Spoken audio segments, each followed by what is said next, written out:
नमस्ते, आप सभी का स्वागत है ह्यूमंस ऑफ आईएमसी के इस अगले एपिसोड में। और इस एपिसोड में हमारे साथ हैं छोटे रवीश कुमार जी। पिछली बार जब एपिसोड रिकॉर्ड कर रहा था तब काफ़ी झिझक थी, संकोच था, क्योंकि मेरे साथ मुझसे थोड़े से उम्र में बड़े मेरे भाई जैसा मान जैसे सागर भाई थे, सौरभ भाई थे। सो इस बार मुझसे उम्र में 2-3 साल छोटे अमन जायसवाल जी हैं। तो हम इनसे जानेंगे इनकी अभी तक की जर्नी के बारे में। और बहुत कम ऐसे लोग हैं जो आईएमसी में आने से पहले फेमस हैं। तो ऐसे बिरले बिरले प्रतिभाओं में अमन जायसवाल जी हैं। दानिश सिद्दीकी अवार्ड और डीयू में इनके जो डिबेट्स प्रतियोगिता रहीं उनमें इन्होंने काफ़ी बढ़ चढ़ कर हिस्सा लिया। जिस अमन जायसवाल जी दिल्ली यूनिवर्सिटी के भीमराव अम्बेडकर कॉलेज से जर्नलिज़्म की पढ़ाई करके आए हैं। इन्हें दिल्ली यूनिवर्सिटी के शीतला प्रसाद अवार्ड से भी नवाजा गया है। तो हम जानेंगे अमन जायसवाल की अभी तक की जर्नी के बारे में। और ये डिजिटल मीडिया के दिल्ली कैंपस के वो छात्र हैं जो कि बैचलर ऑफ जर्नलिज्म की डिग्री के साथ आए हैं। तो इनकी क्या एक्सपेक्टेशन है आईएमसी दिल्ली से और स्पेशली डिजिटल मीडिया कोर्स से, इस बारे में जानेंगे। और अभी तक का इनका जो सफ़र रहा उस बारे में बातचीत होगी। अमन जायसवाल जी बताइए। सबसे पहले तो मोहित भाई का बहुत बहुत शुक्रिया। ह्यूमंस ऑफ आईआईएमसी सिर्फ एक वीडियो शूट करने का माध्यम नहीं है, मुझे लगता है वो आईआईएमसी के ह्यूमंस का इमोशन है। और जब आप इमोशन को कैमरे में कैद करते हैं तो उसकी अहमियत उस समय तो नहीं पता चलती, लेकिन कुछ समय बाद आंसुओं के माध्यम से झलकती है, शब्दों के माध्यम से झलकती है और सपनों के माध्यम से झलकती है। तो मेरी जो यात्रा रही है दिल्ली विश्वविद्यालय से होते हुए और आईआईएमसी की, वो कई पड़ावों से होकर गुजरी। और यूँ कहा जाए तो मुझे ऐसा लग रहा था कि मैं सिर्फ एक किरदार हूँ, स्क्रिप्ट कोई और लिख रहा है। जामिया दिल्ली यूनिवर्सिटी से ग्रेजुएशन पूरी करने के बाद जैसा हर एक मीडियम फैमिली स्टूडेंट के है ना, वो रहता है कि कैसे वो आगे क्या करेगा। और पत्रकारिता एक ऐसा क्षेत्र है जहां हमारे क्षेत्र में तो उसको ठेकेदार और दलालों से माना जाता, जोड़कर देखा जाता रहा है। लेकिन उन सब की जो पूर्व धारणाएं हैं उसको तोड़ते हुए एक नए बुनियाद को रख पाना अपने आप में एक बहुत मुश्किल और कड़ा कदम है समाज में, है ना। तो दिल्ली विश्वविद्यालय की यात्रा के बाद जो है कि मेरा जामिया मिलिया इस्लामिया क्लियर होता है टीवी जर्नलिज्म में। फिर संयोग देखिए कि मेरा एएनआई में जॉब लग जाती है बतौर मल्टीमीडिया प्रोड्यूसर, लेकिन होनी को कुछ और लिखा होता है। और आईआईएमसी में मेरा दाखिला होता है। और आईएमसी में आने से पहले भी कई लोगों ने मेरा मार्गदर्शन किया, जिसमें आनंद प्रधान सर रहे, है ना। तमाम ऐसे लोग हैं। मुझे लगता है कि जिस बिल्डिंग को आप देख रहे हैं जो दूर से बहुत चमकती हुई नज़र आ रही है, उसके अंदर जो है जो पुट्टी लगी हुई है, जो सीमेंट लगा हुआ है, उसमें बहुत लोगों का योगदान है। तो ये मेरा अब तक का सफ़र है। तो जैसा कि मैंने कहा ही था आपसे कि छोटे रवीश कुमार जी की तरह आप इनके शब्द चयन से इनकी पर्सनालिटी के बारे में आंक सकते हैं। हाँ, ये बात ज़रूर है कि कुछ लोग जो पानी के अंदर होते हैं वो पानी के बाहर कितना होते हैं ये इनके रूप में वो झलक जाता है। कई लोगों का वो पर्सनालिटी रूप बाहर नहीं आ पाता है, बट अमन भाई इस पर्सनालिटी को काफ़ी अच्छे तरीके से कैरी कर पाते हैं।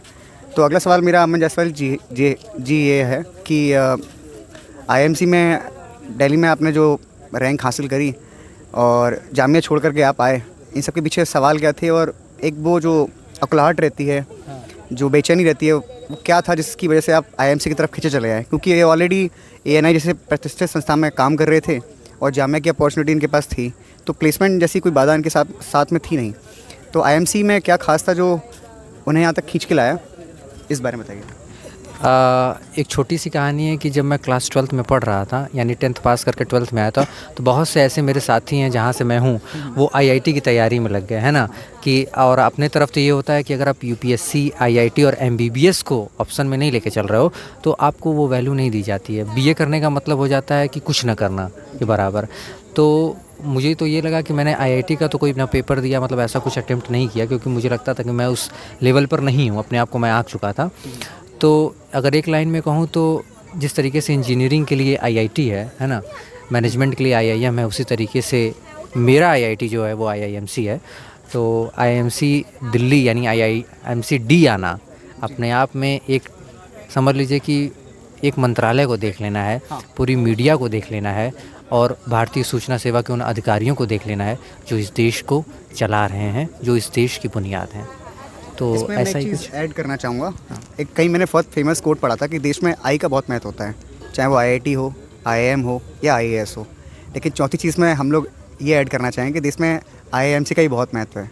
ऐसा कहा जाता है जर्नलिज्म एक ऐसी फील्ड है जहाँ कुछ खास ट्रेनिंग की ज़रूरत होती नहीं है, लेकिन अगर कुछ खास स्किल्स के साथ में कुछ खास भाषा संवाद की शैली के रूप में अगर हम लोग को वहाँ भेजा जाता है, तो हो सकता है कि हम दूर दराज के इलाकों में जहाँ तक मीडिया की या सरकार की आवाज़ नहीं पहुँच पा रही है, वहाँ तक हम लोग ये माइक और एक कैमरा के साथ उनकी आवाज़ देश तक पहुँचा सकें। तो अमन जी ये बताइए, सबसे ख़ास बात मैं इसमें एक और ऐड करना चाहूँगा कि चूँकि ये एकदम से ही प्लान बना इस वीडियो को शूट करने का, तो ऐसा कहा जाता है कि पत्रकार के पास हमेशा डायरी और एक कलम होनी चाहिए। आज के डिजिटल वाले एरा में अगर फ़ोन और माइक आपके पास है तो आप सच्चे जर्नलिस्ट हैं। तो अमन जी के पास आपको हमेशा हर वक्त उनके बैग में ये माइक और एक कैमरा हमेशा मिलेगा।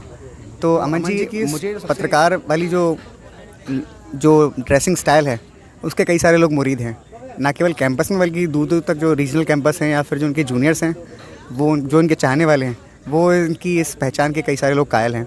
सौरभ द्विवेदी जी भी गमछा पहनते हैं, तो मैं जानना चाहूँगा कि गमछा का कारण क्या है और ये इतना खास जुड़ाव क्यों, और आजकल जो नवयुग के जो पत्रकार हैं उनकी शायद एक पहचान बनती जा रही है कि गमछा वो धारण करते हैं। तो कई सारे इसके पॉजिटिव और नेगेटिव एस्पेक्ट दोनों ही हैं, इस बारे में बात बताइए। देखिए, अगर आप विशेष तौर पर मेरे पहनावे को लेकर बात कर रहे हैं और मेरी ड्रेसिंग को लेकर के बात कर रहे हैं, तो ऐसा कुछ खास नहीं है। मैं पहले से ही इस टाइप की ड्रेसिंग करता रहा हूँ, है ना। और विशेष तौर पर अगर आप गमछे को लेकर के बात कर रहे हैं, तो मैंने एक कविता पढ़ी थी कवि गिरधर राय की, है ना। उन्होंने लाठी को लेकर के अपनी बात रखी थी, गमछे को लेकर के अपनी कविता में कहा है कि जो एक गमछा है ना, वो बहुत काम का होता है, वो आपके सम्मान का होता है। जैसे पहले बुजुर्ग लोग अपने गमछा रख के चलते तो माना जाता था सम्मान है उनका, पगड़ी पहनते थे, है ना। और गमछा कई तरीके का मतलब आपको काम कर सकता है। तो गमछा को मतलब कोई ऐसा नहीं था कि मैं इसको पर्सनालिटी में अपने डेवलप कर लूँ। ये समझ लीजिए जिस तरीके से मैं डेली ब्रश करता हूँ, है ना, चप्पल पहनता हूँ, उसी तरीके से गमछा भी मेरे क्लोथिंग का एक सिर्फ पार्ट है, एक इंटीग्रल पार्ट बन गया है। तो इसी चीज़ को लेकर, और इसमें किसी से मोटिवेट होकर के या किसी से फैसिनेट होकर के मैं गमछा नहीं रखता। अगर ऐसा होता तो मुझे लगता है कि मैं सिर्फ कुछ कार्यक्रमों में ही इसको पहन कर आ पाता, है ना। तो ये चीज़ें, और जहाँ तक बात है कि बहुत से लोग इसके मुरीद हैं, तो मुझे लगता है कि अगर आप ड्रेसिंग सेंस से ज़्यादा कंटेंट पर ध्यान देंगे तो आपकी भी लेखनी और आपका भी सब कुछ उसी तरीके से हो जाएगा जैसा कि एक आइसबर्ग होता है। ऊपर से तो उतना नहीं दिखेगा, लेकिन नीचे से उतना ज़्यादा गहरा होगा, है ना। तो यही रहा है, कुछ खास। देखिए, सच्ची बात तो ये बताएंगे नहीं कैमरा पे, पर ये बात है अमन जी के साथ। अमन जी ने एक बार मुझसे जिक्र किया था जो मुझे काफ़ी घर कर गई उनकी भी बात, कि ये जो गमछा है ना, वो मुझे उस आम आदमी की याद दिलाता है जो आम आदमी धूप और पसीने में, शायद 40 से 45 डिग्री टेम्परेचर आज के समय में होगा, उस कड़ी धूप में वो काम कर रहा है, और उसकी भी बेगारी या उसकी जो मजदूरी है वो महज 300-400 रुपये होती है, जिसमें आज के इस महंगाई वाले दौर में उतना खर्चा चला पाना शायद बहुत मुश्किल वाला काम है। तो अमन जी का जुड़ाव सीधा वहाँ से है। तो आप देख सकते हैं कि कैसे जो ग्रास रूट लेवल के जो पत्रकार होते हैं, वहाँ उन लोगों की प्रेरणा ऐसे लोगों से मिलती है। तो मैं वही आपसे कह रहा था कि कई लोगों का होना, उस समय में होना, किसी किसी का सौभाग्य होता है। तो अभी मैं और सौरभ जी साथ में बैठे हैं, तो हम लोग का सौभाग्य है कि अमन जैसे लोग हमारे साथ में एज अ क्लासमेट हमको मिले हैं। अगला सवाल मेरा ये रहेगा, अमन जी बताइए कि आपने इससे पहले ANI में टाइम्स ऑफ इंडिया जो टाइम्स न्यूज़ है उसमें आपने जॉब की है, इंटर्नशिप करी है, तो उसके आपके एक्सपीरियंस क्या रहे, और इस बारे में बताइए कि अभी आप IMC में आकर के क्या स्किल्स देखते हैं। टाइम्स के जो अनुभव रहे हैं ना, वो ये एक इंटर्नशिप के तौर पर था। आप समझ लीजिए पत्रकारिता में आप चैप्टर नया नहीं लिखते, आप किताबें नया लिखने लगते हैं। तो जामिया की अपनी एक अलग किताब है, टाइम्स की अपनी एक अलग किताब है, और ANI और IMC की अपनी एक अलग किताब है। तो सभी एक पड़ाव की तरह हैं। एक समझ लीजिए कि यूनिटी इन डाइवर्सिटी जो होता है वो चीज़ें हैं एक न्यूज़ रूम के अंदर जो कही जा सकती हैं। जैसे भारत के अलग अलग राज्यों में भाषाएं अलग हो सकती हैं लेकिन करेंसी सेम है ना। कल्चर अलग हो सकते हैं लेकिन इमोशन सेम है। तो उसी तरीके से जर्नलिज़म को अगर लेकर मैं बात करूं, टाइम्स ग्रुप की बात करूं, ANI की बात करूं, जामिया को लेकर के और IMC को लेकर बात करूं, तो मुझे जो बुनियादी फ़र्क नज़र आया, चैनल से लेकर के एजेंसी तक की यात्रा हो या यूनिवर्सिटी से लेकर के इंस्टीट्यूट तक की यात्रा हो। जामिया में जब मैं था तो मैं अगर मुझे कोई किताब पढ़ाई जा रही थी तो एक टीचर के द्वारा वो पढ़ाई जा रही थी, लेकिन IMC में वो किताब ऑथर के द्वारा पढ़ाई जा रही थी, है ना। जामिया में मैं जब था तो जो गेस्ट फैकल्टी आती थी वहाँ पे काम करने वाले थे, लेकिन जब IMC में मैं आया तो उसके डायरेक्टर आने लगे, चैनल के मालिक आने लगे। फिर चाहे वो सौरभ द्विवेदी फिलहाल आए हों या उससे पहले आज तक के सुप्रिया प्रसाद आ रहे हों। ये चीज़ तो है। तो ये मतलब मुझे लगता है कि एक एक्सप्लोर करने का जो, क्योंकि इससे ऊंचा संस्थान भारत में अब पत्रकारिता के लिए शायद नहीं है। और जितने भी बड़े जितने भी रैंकिंग है ना, और जितने भी बड़े पत्रकार आप उठा के देख लेंगे ना, तो मोहित दद्दा आपको पता चल जाएगा। ये बुंदेलखंडी में हमको ताना मार रहे हैं, काहे कि कुछ दिनों पहले सौरभ द्विवेदी आए थे, सो हमने उनसे बुंदेलखंडी में सवाल पूछ लो, तो सो यही चक्कर में कछु लोगों ने हमने कछु लोगों ने बुंदेलखंडी सिखा दी, तो कछु उन लोगों ने हमें बिहारी, भोजपुरी और अवधी और ब्रज भाषा सिखाई। तो यही शायद इस दिल्ली कैंपस का खूबसूरती है, इसकी यही बानगी है कि आप बहुत सारे कल्चर के साथ में आप जुड़ाव महसूस करते हैं। मैं एक चीज़ और ये कहना चाहूँगा कि G20 के दौर में D20 भी हमारे साथ है ना, तो इसको हम नहीं भूल सकते। और D20 के साथ साथ Y20 जी, यानी जैसा कि आपने बताया कि इंडिया इस साल G20 को होस्ट कर रहा है, तो आपने G20, Y20 और D20 की आपने एक एनालॉजी दी, थोड़ा उसको एक्सप्लेन करिए। और अपने डिजिटल मीडिया क्लासरूम के आपके क्या एक्सपीरियंस रहे, दोस्तों के साथ आपके कैसे दिन गुजरे, बीते 8 महीने कैसे आपने गुजारे, उस बारे में बताइए। देखिए G20 की अगर मैं बात करूं तो 140 करोड़ नेतृत्व कर रहा है, 140 करोड़ नेतृत्व कर रहे हैं G20 के। और आप मीडिया ऑर्गेनाइजेशन उठाकर देखेंगे तो D20 यानी डिजिटल मीडिया जो 20 है वो नेतृत्व करने वाला है आने वाले समय में। और जब मैं डिजिटल मीडिया की बात कर रहा हूँ तो डेमोक्रेटाइजिंग डिजिटल की बात कर रहा हूँ, डिजिटल इंडिया की बात कर रहा हूँ, है ना। और उस D20 में अगर मैं Y20 की बात कर रहा हूँ तो मैं यूथ 20 की बात कर रहा हूँ। यूथ 20 का मतलब है youth India, young India, developing India, developed India, new India, है ना। तो डिजिटल मीडिया क्लासरूम में आपके कैसे एक्सपीरियंस रहे और आप क्या बताना चाहेंगे, क्या फीडबैक क्या देना चाहेंगे? मुझे लगता है कि डिजिटल मीडिया का जो कोर्स लाया गया, सौरभ जी ने एक बड़ी अच्छी लाइन कही थी, अगर बच्चा पैदा करने वाले को बच्चा पालने की ज़िम्मेदारी दी जाए तो बच्चा बहुत आगे जाता है।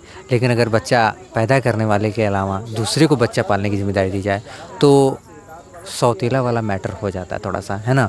मुझे लगता है कि सभी ने अपने अपने भाग में अच्छा करने की कोशिश की, लेकिन वो रिज़ल्ट नहीं नज़र आया जो इस एक्सपेक्टेशन के साथ हम आए थे। एक्सपेक्टेशन वर्सेस रियलिटी का जो ग्राफ है ना, वो उतना अच्छा नहीं रहा। और HOD से हम बहुत ही बेहतरीन तरीके से अपना संवाद रखते रहे, लेकिन कम्युनिकेशन में फ़ीडबैक की जगह नहीं थी उनके पास। तो मुझे लगता है कि इसीलिए थोड़ा सा डिस्टर्बेंस हुआ। लेकिन मुझे लगता है कि आने वाले समय में D20 डिफरेंट क्षेत्र में, हो सकता है 20 क्षेत्र में वो काम कर रहा होगा, हो सकता है आप इंटरटेनमेंट बीट में काम कर रहे हो। हमारे साथ सौरभ जी हैं, वो हो सकता है कि सिविल क्षेत्र में काम कर रहे हो, कोई डिस्ट्रिक्ट में काम कर रहा होगा, कोई डिफरेंट जोन में काम कर रहा होगा, कोई डिजिटल में काम कर रहा होगा, कोई डेमोक्रेसी के लिए काम कर रहा होगा। तो यही है D20, G20 और Y20। और आने वाले समय में अगर मिलेंगे तो M20।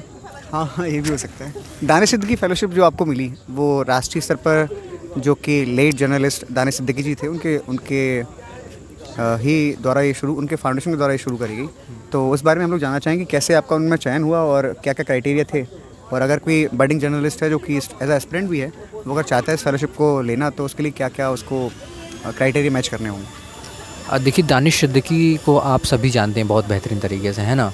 वो एक फ़ोटो जर्नलिस्ट थे और रॉयटर्स के लिए काम कर रहे थे, और अफ़गानिस्तान में ऐसी कुछ घटनाएं घटी जिससे हम सभी वाकिफ़ हैं। और उसके बाद फिर हमारा उनका मुलाकात फिजिकली नहीं हुआ। अब हम सिर्फ उन्हें इमोशंस में, पोस्टर्स में, वो उनके फ़ोटोग्राफी में याद करते हैं, है ना। तो इसका क्या चयन रहा दानिश सिद्दीकी फेलोशिप मिलने का, ये वीडियो आप देख सकते हैं, है ना, DGPR के मंच से देख सकते हैं। और एक बात सिर्फ ये कहूँगा कि अगर आप जर्नलिज़म कर रहे हैं और अगर आप वर्ड्स, वॉइस और विजुअल्स में काम करने लगेंगे, तो मुझे लगता है आप लोगों के इमोशंस को इस फॉर्मेट में जगह देंगे। और आप जब अपनी जगह उनको रख के देखेंगे और उनके जगह अपनी रख को देखेंगे, तो आप एक बेहतर पत्रकार के तौर पर निकलेंगे। फिर आपको फेलोशिप, अवार्ड, इन सब से हट करके काम होगा। ये सब चीज़ें आपके लिए एक CV में ऐड होती चली जाएंगी, आपके अलमीरा में ये ऐड होता चला जाएगा। लेकिन जो असल चीज़ है, जो आपने ज़मीन पर कमाई है, वो आपके साथ हमेशा रहेगी। तो ये है। तो ये एपिसोड अपने अंतिम पड़ाव पर है। मैं आखिरी में ये जानना चाहूँगा कि अमन जायसवाल जी और सचिन समार जी की टीम ने जो DGPR नामक एक संस्था खड़ी करी है, उस बारे में हमको ये बताएं और क्यों ये आइडिया आया। क्योंकि बाकी जितने भी लोग हैं वो सब अपने सिलेबस को चेज़ कर रहे हैं, लेकिन ये 2 लोग हैं जो कि कुछ अलग ही खुरापात मचा रहे हैं कॉलेज में। इन लोगों ने कई सारे इवेंट्स कवर किए, ट्रेनी IAS लोगों के इंटरव्यू लिए, तो ये क्या है और ये क्यों, मतलब आइडिया कहाँ से आया बेसिकली, इस बारे में बताइए। जब मैं पहले किताबें पढ़ता था तो मैं ये देखता था कि जो ज़्यादातर ऐप्स निकल के आ रहे हैं, जो ज़्यादातर इन्वेंशंस हो रहे हैं, वो ऑक्सफोर्ड यूनिवर्सिटी से क्यों हो रहे हैं, वो बड़े टॉप यूनिवर्सिटी से क्यों हो रहे हैं, है ना। तो फिर ये समझ में आया कि अगर एक आईआईएमसी का बच्चा, एक आईआईटी का बच्चा एक सॉफ्टवेयर डेवलप कर सकता है, तो एक आईएमसी का बच्चा अगर कुछ मीडिया के फील्ड में नहीं कर रहा है तो फिर कौन करेगा। आप किससे एक्सपेक्टेशन कर सकते हैं, इंडिया किससे एक्सपेक्टेशन करेगा, है ना। वो भी दिल्ली हेडक्वार्टर में अगर हम बैठ करके नहीं कुछ कर पा रहे हैं, तो फिर मुझे लगता है कि सिर्फ 4-5 लाख के पैकेज के पीछे भागना, ये तो सिर्फ 9 से 5 में सिमट जाना है। अपनी क्रिएटिविटी को ख़त्म कर देना है, अपनी यूथनेस को सही डायरेक्शन नहीं दे पाना है। तो इसीलिए ये लगा कि अपने ही लोगों को मंच देते हैं। अपने लोगों को मंच देने के लिए फिर हमने एक डीजीपीआर की शुरुआत की, और आप सबका समर्थन रहेगा तो ये धीरे धीरे आगे बढ़ेगा। हालांकि अभी बहुत ज़्यादा दूर का नहीं सोचा गया है, आज छोटे छोटे पड़ाव रखे गए हैं और यात्राएं कंप्लीट हो रही हैं धीरे धीरे, है ना। और मिलते हैं किसी अगले एपिसोड में फिर डीजीपीआर पर। बिल्कुल। तो बहुत बहुत शुक्रिया आप सबका इस चैनल पर जुड़े रहने के लिए और अभी तक इस वीडियो को पूरा देखने के लिए। तो ऐसा कहा जाता है कि पूत के पाँव पालने में ही दिख जाते हैं, और कुछ लोग हैं जो बड़ी रेस के घोड़े होते हैं, उन सब में से एक पीस हमारे साथ थे, अमन जायसवाल जी। तो अच्छा लगा आपसे बात करके। बाकी जूनियर्स को कुछ एडवाइस देना चाहें, बताना चाहें आपके भीमराव अम्बेडकर कॉलेज से, या बाकी जो जर्नलिज्म के स्टूडेंट्स हैं उनके बारे में आपको कुछ लास्ट वर्ड्स हो तो बता सकते हैं आप। एक लाइन मैं कहूँगा सिर्फ, वो ये कहूँगा कि to live a life is also an art, है ना। जीवन जीना भी एक कला है अपने आप में। अगर आप अपने जीवन को जीने की कला सीख गए तो आप बहुत बेहतर करेंगे। और जहाँ तक एडवाइस की बात है, वो ये है कि आप अपने आप को बतौर एंकर मत देखिए। अभी आप अपने आप को बतौर बहुत बड़ा पत्रकार मत देखिए। आप सिर्फ और सिर्फ एक ऑडियंस के तौर पर अगर देखेंगे तो आप एक और बेहतर पत्रकार होते चले जाएंगे। जिस तरीके से एक शिक्षक कभी अपने आप को शिक्षक नहीं बल्कि स्टूडेंट ही मान के चलता है, उसी तरीके से आपको पत्रकार में एक ऑडियंस का रूप देखना होगा। और इसी के साथ मैं आप सबका धन्यवाद करना चाहूँगा, इसलिए कि मैंने जितना कुछ सीखा है ना।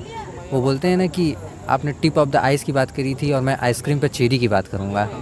तो वो चीज़ें मतलब सौरभ हैं और आप लोग हैं, है ना।